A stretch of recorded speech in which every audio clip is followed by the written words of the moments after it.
बिहार की शिक्षा व्यवस्था पर जितना बोला जाए उतना ही कम है। यहाँ पर सिर्फ खाना पूर्ति हो रही है। बच्चे को मिड डे मील के नाम पर जो शिक्षक हैं वो पढ़ाने के बजाय सिर्फ उनको खिचड़ी खिलाने का काम और उस खिचड़ी से चावल चोरी करने का काम करते हैं। विधानसभा चुनाव किस तरह हावी हो रहा है और समय इसका किस तरह घटते जा रहा है और चुनाव का समय को देखते हुए नेता लोग के अंदर किस तरह बेचैनी हो रहा है वो बिहार की जनता भली भांति जानते हैं। और बिहार की जनता ये जो 30 से 35 वर्ष जो सरकार चला रहे हैं माननीय बिहार के मुख्यमंत्री नीतीश कुमार जी, और इससे पूर्व जो लालू यादव जी, राबड़ी देवी जी जो सरकार चला रहे थे 30 से 35 वर्षों में बिहार का कितना विकास किए ये सबको भली भांति पता ही है। और अभी आप जानते होंगे बिहार में एक नई पार्टी बनी है और जो 2-3 साल से पूरा मेहनत कर रही है, जिसका सूत्रधार प्रशांत किशोर जी है। और ये प्रशांत किशोर जी कहाँ तक पहुँच रहे हैं ये सभी को पता है। ये प्रत्येक व्यक्ति, प्रत्येक पंचायत, प्रत्येक गांव, सभी जगह जा के लोगों के बीच जो समस्याएं है वो समस्याएं को समझने का प्रयास कर रही है। और ये जो अपना आइडियोलॉजी पे काम कर रही है, मतलब प्रशांत किशोर जी का क्या आइडियोलॉजी है और ये जो समाज में क्या कुछ नया लाना चाहते हैं, ये सभी बिंदु पे बात करेंगे। हमारे साथ बात करने के लिए कटिहार जिला प्रवक्ता जी हैं, इनसे हम सभी बिंदु पे बात करेंगे। जो जनस्वराज बिहार में नया धमाल मचाने वाली है, आखिर इनका आइडियोलॉजी क्या है, ये समाज में जो यहाँ 3 साल से पैदल यात्रा कर रहे हैं प्रशांत किशोर जी, ये किन बिंदुओं पे काम करने का प्रयास कर रहे हैं, सभी बिंदुओं पे बात करेंगे।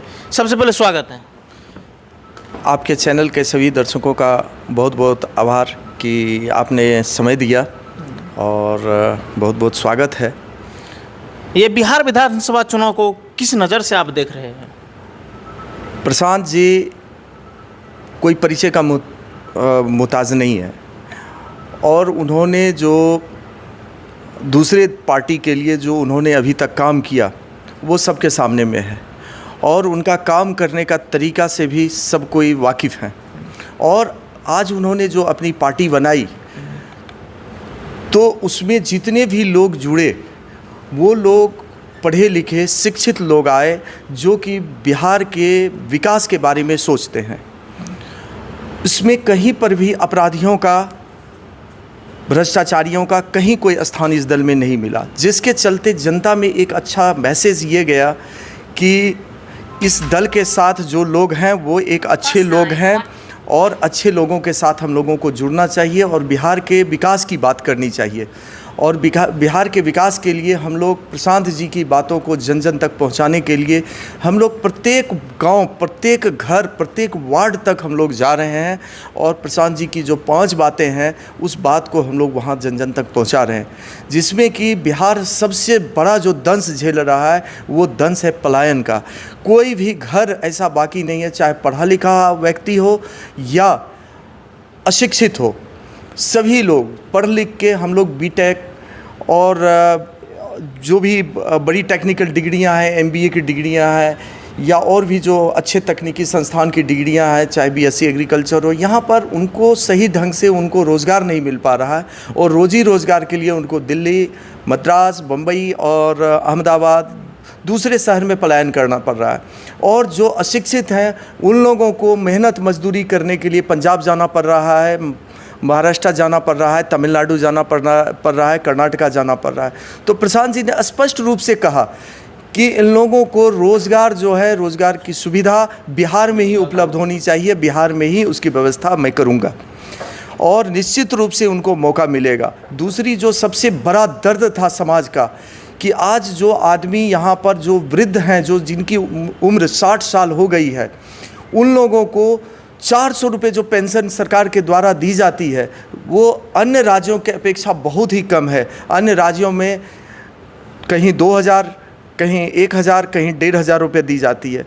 इसलिए इन सभी चीज़ को देखते हुए और आज के समय की महंगाई को देखते हुए और लोगों के दुख दर्द को समझते हुए प्रशांत जी ने सबसे पहली बात कही कि जैसे ही मेरी सरकार बनेगी मैं सबसे पहले जो बुज़ुर्गों को सम्मान रखते हुए मैं 2000 रुपये पेंशन सभी वृद्ध, चाहे अमीर हो या गरीब हो, उनको मैं मुहैया कराऊंगा। तीसरी जो सबसे बड़ी बातें थी कि जो महिलाएं आज जीविका के नाम पर जो चिट फंड कंपनी है उसके जाल में फंसती चली जा रही है, उन लोगों को मैं बैंक के द्वारा निश्चित रूप से सभी महिलाओं को जो अपना स्वरोजगार करना चाहती है उसको 2 लाख रुपया तक ऋण उपलब्ध कराऊंगा, और भी वो भी क्या, न्यूनतम 4% सालाना की दर से। ये एक बहुत ही सराहनीय पहल है जिससे कि हमारी महिला और ज़्यादा सशक्त होंगी। आज जीविका दीदियों को ये कहा गया कि आप लोगों को मैं सरकारी नौकरी दिला दूंगा, ये बहुत सारे झूठे वादे किए, जिसके चलते जीविका दीदियों में काफ़ी ज़्यादा इस चीज़ को लेकर के काफ़ी असहज महसूस कर रही हैं जो जीविका दीदियां हैं। आप किसी भी गांव में चले जाइए, जितनी भी जीविका दीदियां हैं या जितने जीविका के समूह से जुड़े हुए हैं, वो सभी महिला बेवजह कर्जदार हो गई हैं। उसका लाभ 1-2 महिला ने उठा लिया है और 15-20 महिलाएं जो है वो कर्जदार हो गई हैं। चौथी जो सबसे अच्छी बात इन्होंने कही है प्रशांत जी ने, जिसको लेकर के हम लोग जन जन तक जा रहे हैं, जो नकदी फसल या जो व्यावसायिक फसल है उसकी अगर खेती करते हैं तो उसको मनरेगा से जोड़ दिया जाएगा, यानी जो मजदूरी का भुगतान है वो मनरेगा के तहत कर दिया जाएगा, जिससे कि किसान को काफ़ी राहत मिलेगी, उनको मजदूरी नहीं देना पड़ेगा, उनका खेती एक तरह से कहा जाए वो बिल्कुल मुफ्त में हो जाएगा। तो ये एक अच्छी पहल है। ये सारी बातों को लेकर के हम लोग चल रहे हैं और लोगों के पास तक जा रहे हैं और लोगों को इस आवाज़ को वहाँ तक पहुँचा रहे हैं। प्रशांत किशोर जी का जो 3 साल का पद यात्रा है जी, इनसे क्या लगता है आपको, कितना मतलब कि इसको किस नज़र से देख रहे हैं? आज अगर पदयात्रा की बात कही जाए तो मुझे लगता है गांधी जी के बाद जयप्रकाश नारायण जी पदयात्रा को शुरू किए थे, और उसके बाद इतने अरसों के बाद हम लोगों की उम्र लगभग 45-50 वर्ष की उम्र होने जा रही है। इतने उम्र के बीच में हम लोगों ने और कोई पड़ाव नहीं देखा था, किसी भी नेता को मैंने इस तरह से पदयात्रा करते हुए नहीं देखा था।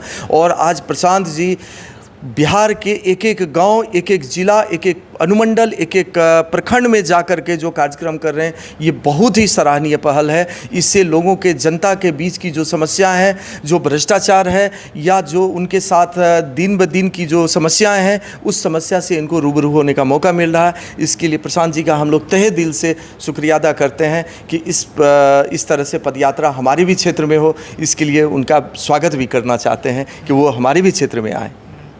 बिहार की शिक्षा व्यवस्था को आप कैसे देखते हैं? बिहार की शिक्षा व्यवस्था पर जितना बोला जाए उतना ही कम है। यहाँ पर सिर्फ खाना पूर्ति हो रही है। बच्चे को मिड डे मील के नाम पर जो शिक्षक हैं वो पढ़ाने के बजाय सिर्फ उनको खिचड़ी खिलाने का काम और उस खिचड़ी से चावल चोरी करने का काम करते हैं, जो कि सरासर गलत है। जबकि उनका काम जो होना चाहिए वो सिर्फ शैक्षणिक काम होना चाहिए।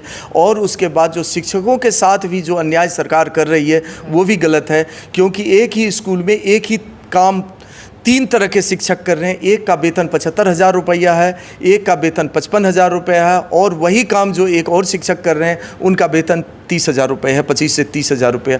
सबसे पहले ये विषमता दूर होनी चाहिए, जिससे कि उन लोगों में एक उत्साह का संचार हो और इन लोगों को ट्रेनिंग जो है और अच्छी तरह से ट्रेनिंग हो, जो विश्व स्तरीय ट्रेनिंग हो, जिससे कि हमारे शिक्षा में और गुणवत्तापूर्ण सुधार हो। इसके लिए प्रशांत जी खुद ही सक्षम है और वो बाहर विदेश में जिस तरह से वर्ल्ड क्लास की जो शिक्षा व्यवस्था है उसके लिए वो खुद ही प्रयासरत हैं। और हमारी शुभकामना है कि वो इस तरह से ज़रूर, मेरी सरकार आएगी तो निश्चित रूप से ये काम होगा। आपकी सरकार जो मतलब सूत्रधार जो प्रशांत किशोर जी हैं जी, ये जो इतना मेहनत किए हैं, तो कोसी सीमांचल को आप कैसे देखते हैं? कोसी सीमांचल में जब से हमारे माननीय उदय सिंह और पप्पू बाबू जब से आए हैं, हम लोग, हमारे सारे कार्यकर्ता और जितने भी पदाधिकारी हैं, हम लोगों में एक नया जोश आया है और हम लोग तन मन धन से इनके साथ हैं और इनके आदेश के साथ हैं। और हम लोग यही शुभकामना करते हैं कि इनका आशीर्वाद हम लोगों पर बना रहे और हम लोग बिल्कुल एक एक जन जन तक दिन रात हम लोग मेहनत करके यहाँ से सभी विधानसभा में हम लोग उम्मीदवार को जिताने का काम करेंगे। बिहार की जनता से क्या बोलिएगा अंत में? बिहार के जनता से यही कहेंगे कि बिहार की जनता ने लालू जी का भी शासनकाल देखा, नीतीश कुमार का भी शासनकाल देखा, और इतने समय के बीच में एक और भी जिस तरह से विश्व जिस तरह से तरक्की कर रहा है या विश्व जिस तरह से आगे बढ़ रहा है, उस लेवल में बिहार को लाने के लिए इसमें बदलाव की ज़रूरत है। और इस बदलाव के लिए आप हमारे दल के साथ, हमारे जनसुराज दल के साथ, हमारे प्रशांत जी के साथ, हमारे पप्पू बाबू के साथ आप लोग जुड़िए, यही मेरी कामना है। बहुत बहुत धन्यवाद। धन्यवाद।